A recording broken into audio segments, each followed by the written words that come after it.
ሰላም የዩቲዩብ ተከታታዮቼ ዛሬ ደግሞ ይዤላችሁ የመጣሁት ህልሞችና ፍቾቻቸውን ነው። ለዚህ ቤት አዲስ የሆናችሁ ሰብስክራይብ በማድረግ ቤተሰብ ሁኑ። ቪዲዮውን ሲጀምሩ ላይክ አድርጋችሁ ጀምሩ። ቶሎ ቶሎ ደግሞ ሲለቀቅ እንዲደርሳችሁ ደግሞ የደውል ምልክቷን ተጫኗት፣ አዳዲስ ሲወጡ እንዲደርሳችሁ ማለት ነው። አሁን ወደ ህልሞቹና ወደ ፍቾቻቸው ወስዳችኋለሁ።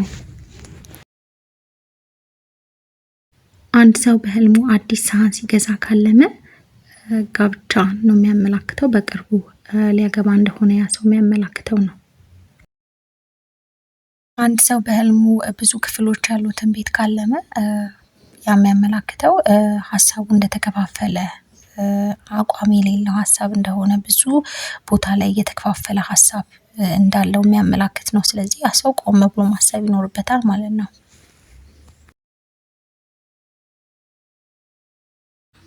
አንድ ሰው በህልሙ ኤሌክትሪክ ሲይዘው ካለመ ይሄ ሊመጣ ያለ አደጋ እንዳለ በህይወቱ የሚያመላክተው ነው።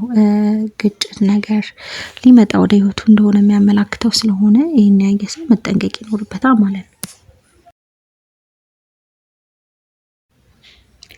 አንድ ሰው በህልሙ በቀይ እስክሪብቶ ሲጽፍ ያለመ ሰው ወይም ደግሞ ሲጻፍበት ያለመ ሰው ደብተሩ ላይ ወይም ያለው ነገር ላይ ሲጻፍበት ያለመ ሰው የሆነ ሰው ምኞቱ እንዳይሳካ እየጣረበት እንደሆነ የሚያመላክተው ነው።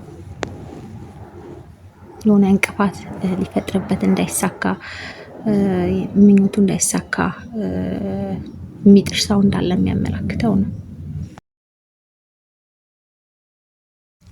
አንድ ሰው በህልሙ የተዘጋ በርን ታግሎ ሲከፍት ካለመ ከሆነ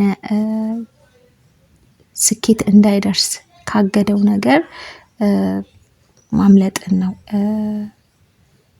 መጪ ወደ ህይወቱ ጥሩ ነገር እንዲመጣ የጣረው ነገር እንደሚሳካ የሚያመላክት ነውና ቆንጆ ነው የተዘጋ በር ሲከፍት ያለመ ሰው። አንድ ሰው በህልሙ ወንዝ ሲሻገር ካለመ ንጹህ ወንዝ ማለት ነው። መጪው ጥሩ ጊዜ በህይወቱ እንዳለ የሚያመላክተው ነው። የሆነ የሚያገኘው ደግሞ ጥሩ ነገር እንዳለ ወደ ህይወቱ የሚያመላክት ነው። የሚመጡ መልካም ነገሮች ወደ ህይወቱ እንዳሉ የሚያመላክት ነው። አንድ ሰው በህልሙ ጤፍን ካለመ ያልተፈጨ ጤፍን ማለት መከራን ነው የሚያመላክተው። በተቃራኒ ደግሞ የተፈጨ ጤፍ ወደ ቤት ይዞ ሲገባ ያለመ ሰው ሀሳቡ ሁሉ ያሰበው ሁሉ እንደሚሳካለት ነው የሚያመላክተውና የተፈጨ ጤፍ ቆንጆ ነው። ጥሬ ጤፍ ግን ያው መከራ ነው የሚያመላክተው።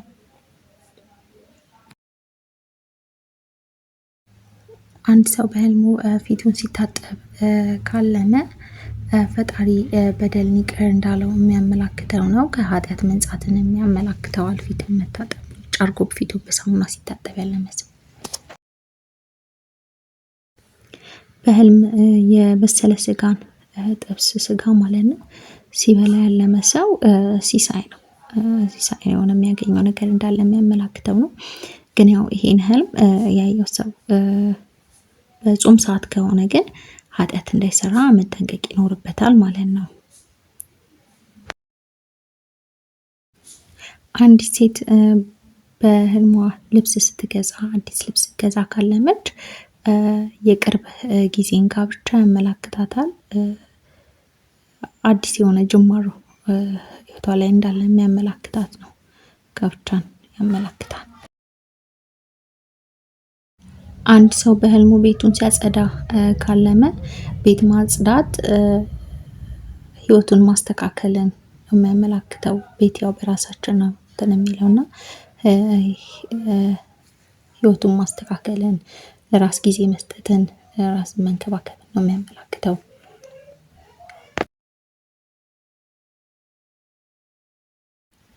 አንድ ሰው በህልሙ ሰፊ ቤትን እና አዲስ ቤትን ካለመ በጋብቻ ወይም ደግሞ በውልደት ወደ እሱ ህይወት የሚቀላቀል ሰው እንዳለ የሚያመላክተው ነው።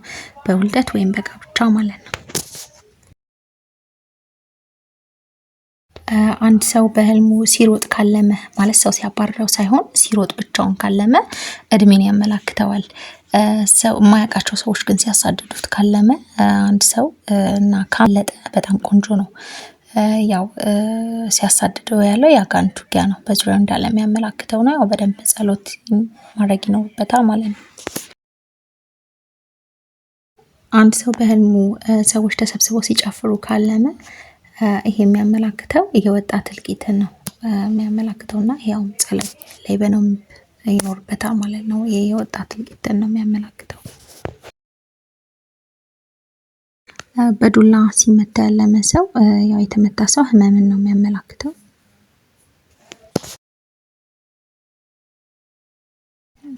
በህልም አብሮ መብላት መልካም የሆነ ግንኙነት ከዛ ከአብሮት ከበላው ሰው ጋር ጥሩ የሆነ መልካም ግንኙነት እንደሚኖረው የሚያመላክተው ነው።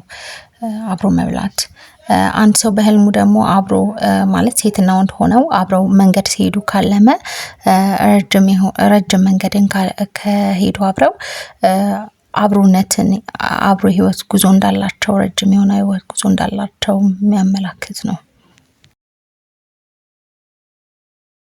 አንድ ሰው በህልሙ ጨለማ ላይ ሲሄድ ራሱን ካለመ የሆነ ጥሩ ያልሆነ ጊዜያት ሊመጣ እንደሆነ የሚያመላክተው ነው። ያው ይሄንን በጸሎት ነው ማለት የሚቻለው፣ በጣም መጸለይ ይኖርበታል ማለት ነው።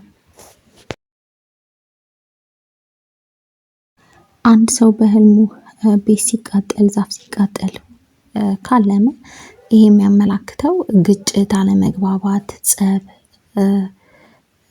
ጥሩ ያልሆነ ነገር ብቻ በቤተሰቡ ሊፈጠር እንደሆነ የሚያመላክት ነው እና ይሄ በደንብ ጸሎት ማድረግ ይኖርበታል ይሄን ያለመ ሰው።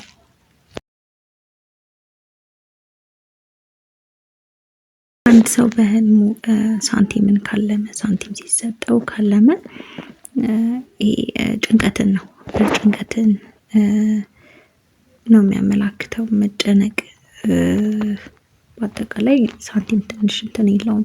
ያው ብር ቢሆን መልካም ነገር ያመላክታል።